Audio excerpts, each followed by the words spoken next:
So ఆ క్రమంలో ఇప్పుడు ఆమె ఎవరు, ఎక్కడ, ఆమె పుట్టు పూర్వోత్తరాలు ఏంది, ఆమె ఎక్కడ పుట్టింది, ఏంది ఆమె కథ?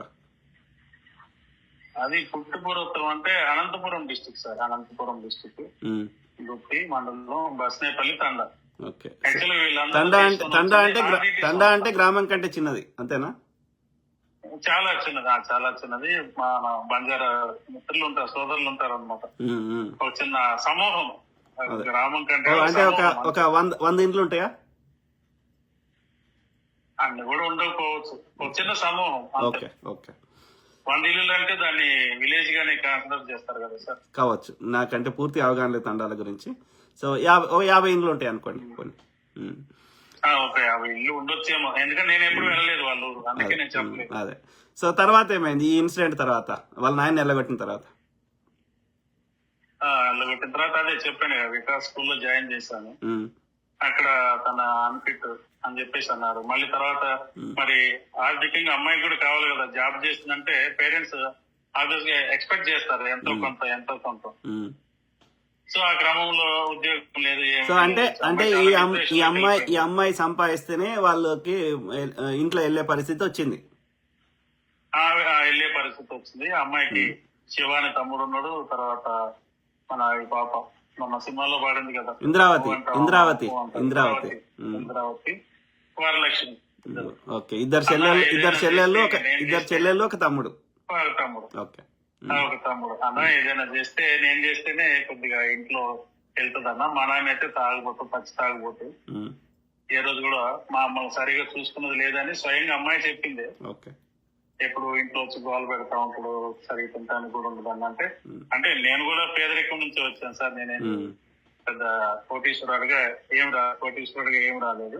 బట్ ఆ కష్టాలు నాకు కూడా తెలుసు. సో అయితే మీతో రూమ్మేట్ ఉన్నప్పుడు మీకు వచ్చే ఆ కొద్ది జీతంలో కూడా ఆమెకు సాయం చేశారు అంతేనా మీరు చెప్పదలుచుకుంది?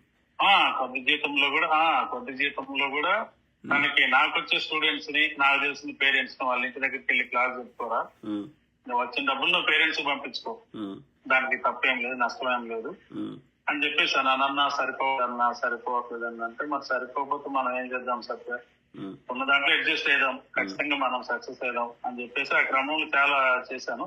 బట్ ఒక రోజు అమ్మాయి ఏం చేసిందంటే, అంటే నేను ఎర్లీ మార్నింగ్ వెళ్తాను,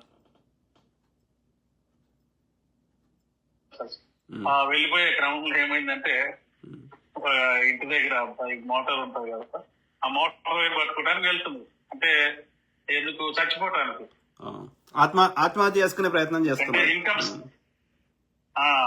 ఆత్మహత్య చేసుకునే ప్రయత్నం, ఎందుకంటే ఇన్కమ్ సోర్స్ లేదు. ఇంటి దగ్గర నుంచి కాల్స్, తండ్రి చూస్తే తాగుబోతు, మరి ఇద్దరు తమ్ముడు, ఇద్దరు చెల్లెళ్ళు, ఇవన్నిటి కోసం వచ్చింది అనమాట. సరే మళ్ళీ నేను అమ్మాయిని మోటివేట్,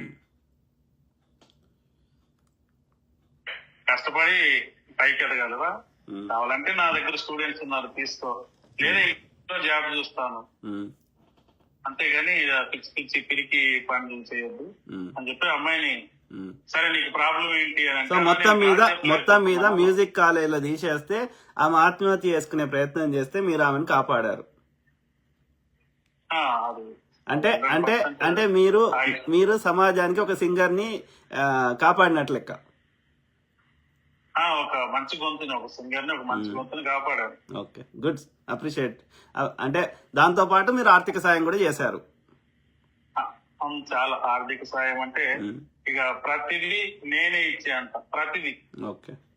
ఇంకా దాంట్లో ఇంకా ఎలాంటి సందేహం లేకుండా ప్రతిదీ అంటే.